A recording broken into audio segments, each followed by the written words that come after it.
com os avanços nas negociações entre Rússia e Ucrânia, o preço do petróleo já chegou a cair quase 6% hoje. Isso renova aquela esperança de que a Petrobras não precise promover novos reajustes nos preços dos combustíveis. Eu já começo com você, Thaís Herédia. Será que a gente vai conseguir escapar desses aumentos? Olha, capaz que sim. Eu conversei agora há pouco com o Sérgio Augusto, que é o presidente da Associação Brasileira de Importadores de Combustíveis, que tem, a ABICOM faz uma conta diária sobre a defasagem dos preços. E ele me disse o seguinte, olha, abriu uma janela de oportunidade para importação. Isso quer dizer que os preços estão muito mais alinhados, os preços daqui do Brasil, muito mais alinhados aos preços internacionais. Então, quando ele diz abriu uma janela para importação, significa que o preço lá fora está condizente com a formação de preços para os importadores aqui no Brasil. Se isso vai ser suficiente ou não para segurar o reajuste, não posso fazer exercício aqui de adivinhação, mas a conjuntura mostra que é bem provável que não aconteçam novos reajustes no curto prazo, porque temos dois movimentos acontecendo ao mesmo tempo. Um deles é a redução do preço do petróleo, que está caindo bastante, chegou a cair hoje 6%, agora reduziu um pouquinho, e a queda do dólar, que é a outra ponta dessa conta, né? Há, claro, uma expectativa aí pela gestão nova do Adriano Pires, a transição, como vai ser e tudo mais, mas assim, falando do insumo propriamente dito, o que o Sérgio me disse é que a janela de oportunidade está dada, a defasagem praticamente desapareceu, o que deixa a gente respirar um pouquinho nas próximas semanas ou dias, vou apostar aqui em dias, não em semanas. Até essa era a minha dúvida, porque a gente não foi repassada toda a defasagem nesse último aumento que a gente teve no preço dos combustíveis. Então, essa baixa, ela supriu essa defasagem, seria isso? Exatamente. Zerou essa defasagem. Havia uma defasagem de 40% até na conta de alguns economistas, inclusive do Adriano Pires, e com o reajuste que a Petrobras promoveu, que acabou desencadeando na saída de Silvio Luna, essa defasagem diminuiu muito, mas não zerou. Tá. O que fez essa defasagem cair bastante agora, o Sérgio não quis me garantir, olha, zerou a defasagem. Não, porque ele falou, não fiz as contas ainda com o movimento de hoje.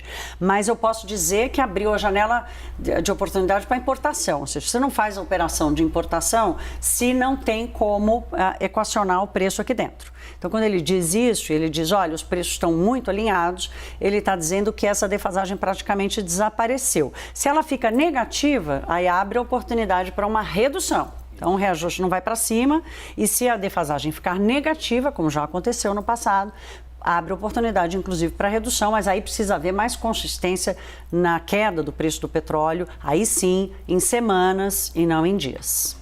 Esse é o pontinho-chave, né? Porque, Pri, tem caminho? Qual o caminho para esses preços menores? O enorme desafio que Adriano Pires também tem nesse contexto, não só de crise econômica, financeira, mas política em ano de eleição. Pois é, acho que é importante dessa discussão, a gente fala muito de petróleo e combustível aqui, porque é um preço que mexe muito com o bolso das pessoas, acaba influenciando custo de frete, inflação. No ano passado, o combustível e a energia foram quase metade da inflação, então é um preço que acaba afetando muito. Mas é importante de toda essa discussão, troca de comando da Petrobras, e que a gente fica discutindo isso já há anos e muito no noticiário de economia, é falar que sempre se tenta combater o efeito e não a causa. Então, qual que é a questão? Que o próprio Centro Brasileiro de Infraestrutura, o Adriano Pires, que está assumindo então a presidência da Petrobras, o Pedro Rodrigues, outras pessoas lá dentro do Centro Brasileiro de Infraestrutura, sempre falaram que o problema é não combater a causa, é sempre ficar tentando combater o efeito. Qual que é o efeito? Esse aumento de preço. Qual que é a causa? Falta de investimento, falta de eficiência. Então, eles sempre falaram muito sobre investimento em refino, na capacidade de refino, porque nós somos autossuficientes na extração de petróleo, mas não no refino. E isso teria que ser feito com a atração de investimentos. Mas a Petrobras perdeu a capacidade dela de investimento, muito por causa da política de represamento de preços, que fez a economia, a empresa chegar a um endividamento recorde de 140 bilhões de dólares em 2014. Então, foi um dos maiores endividamentos do mundo para uma empresa de petróleo. E com isso, ela perdeu a sua capacidade de investir. Agora, está até reduzindo sua dívida, está em cerca de 60 bilhões de dólares e está tentando ali fazer alguma coisa. Mas é uma empresa só para o quarto maior mercado consumidor de petróleo do mundo. Então é muito difícil essa empresa fazer sozinha um investimento tão grande, né, e desse porte tão grande. E aí, para finalizar, também estava conversando com o Simão Silber, que é professor da USP e que é muito experiente, é sempre bom ouvir a voz da experiência nesses momentos. E ele falou uma coisa muito interessante, ele falou assim: Priscila, é o seguinte, aumento ou diminuição de preço estão fora do controle da Petrobras, do Brasil e do mundo. Nós estamos num mundo globalizado, num mercado globalizado, então com isso a gente fica sujeito a preço de petróleo, sujeito a preço de trigo, sujeito a preço de milho. Isso não tem o que fazer. O que a economia poderia fazer para que as pessoas não sofressem com preço alto? Ter uma melhor distribuição de renda, que é o que a gente não tem. Então, numa economia globalizada, no mundo globalizado, os preços eles vão flutuando, inclusive o preço do petróleo, que é extremamente volátil. E isso vai continuar acontecendo, mesmo que façamos bons investimentos, que tenha um avanço em termos de eficiência nesse setor. Mas ficaremos sempre sujeitos a esses preços que são globalizados. O que poderia mudar no nosso país é ter uma distribuição de renda melhor, para que quando esses choques acontecessem, a população fosse capaz de lidar com esses choques sem sofrer, como a gente vê acontecendo com muitas pessoas, né, hoje na economia e tudo. Vamos acrescentar aqui a nossa conversa, né? A fala, um trechinho da fala do general Silvio Luna, que participou de um evento hoje e falou exatamente, né, um dia depois dele ter sido demitido da presidência da Petrobras, apesar de continuar em exercício na presidência. Ele falou sobre essa questão de fazer política pública com a Petrobras. Vamos ouvir. Ano passado, 9 prêmios de conformidade e governança que a empresa tem e de sustentabilidade recebidos no ano de 2021. Desses prêmios aí, tem até o da Moody's aqui, que nos coloca a empresa, tem um nível, o BA1, que é superior ao do Brasil, em termos de credibilidade. A empresa tem mais credibilidade, o próprio país. Está colocado, está dito ali, colocado, prêmio entregue o ano passado. Então, está bem cuidada, tem uma governança muito forte, não tem lugar para aventureiro, não cabe. A andorinha só não fazerão, as decisões são tomadas, são coletivas, é uma vontade coletiva que tem, passa por várias instâncias, vários críticos, até que chegar a uma decisão.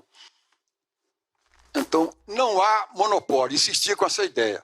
A Petrobras não é a única supridora do mercado. Thaís Herédia, eu acho que só uma pessoa fala mais que Silvio Luna, que a Petrobras não tem espaço, não tem a função de fazer política pública. Sabe quem é? Não. Você. A própria.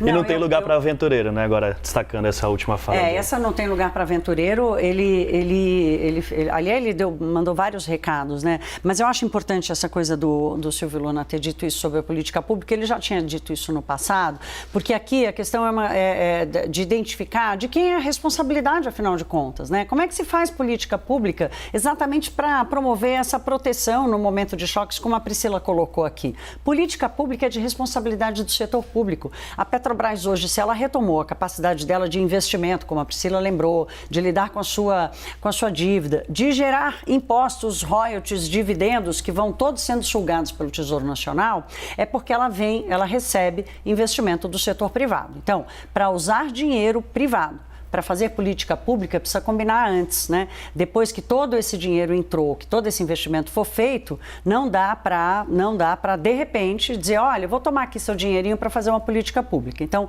o papel da Petrobras como empresa ela pode até ser promotora de decisões que ela tomar do ponto de vista da governança dela, né? Como ela tem políticas sociais, já falamos aqui, todas as empresas são organismos sociais.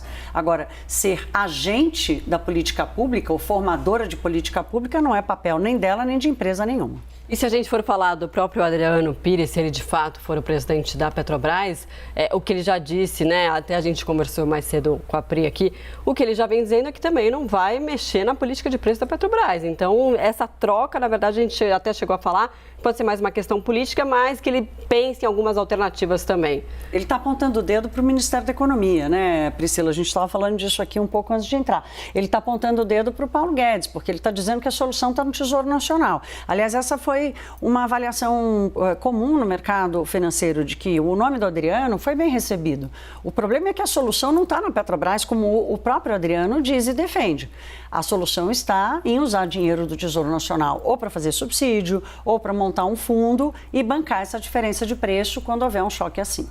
Privatização está na lista do Adriano Pires? O que ele pensa, tá, né? Sim, super. Eles sempre falaram sobre refinarias, investimento em refinarias. O que eles falam, na verdade, é que assim, o problema é mexer com a Petrobras para fazer a política pública, isso eles sempre falavam, junto com o Silvio Luna, com a Thaís falando, sempre falou sobre isso. Então, o que ele falava é assim, se quer mexer com a política de preço da Petrobras, o que tem que fazer é mexer com a parte que cabe da União, né?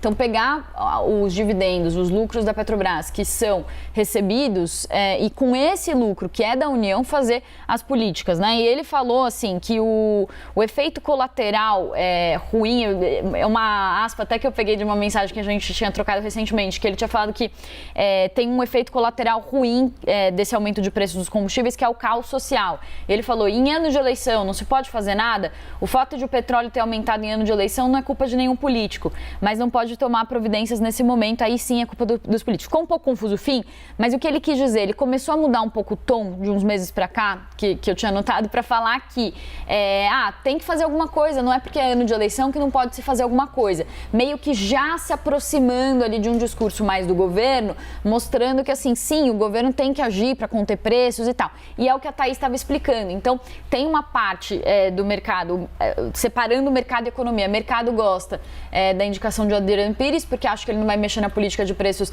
da Petrobras, mas teme pelo lado de que ele fala também dessas questões mais de que o governo deveria gastar sim dinheiro nesse momento para conter esses preços. É nessa parte que os técnicos criticam ele e os economistas criticam ele.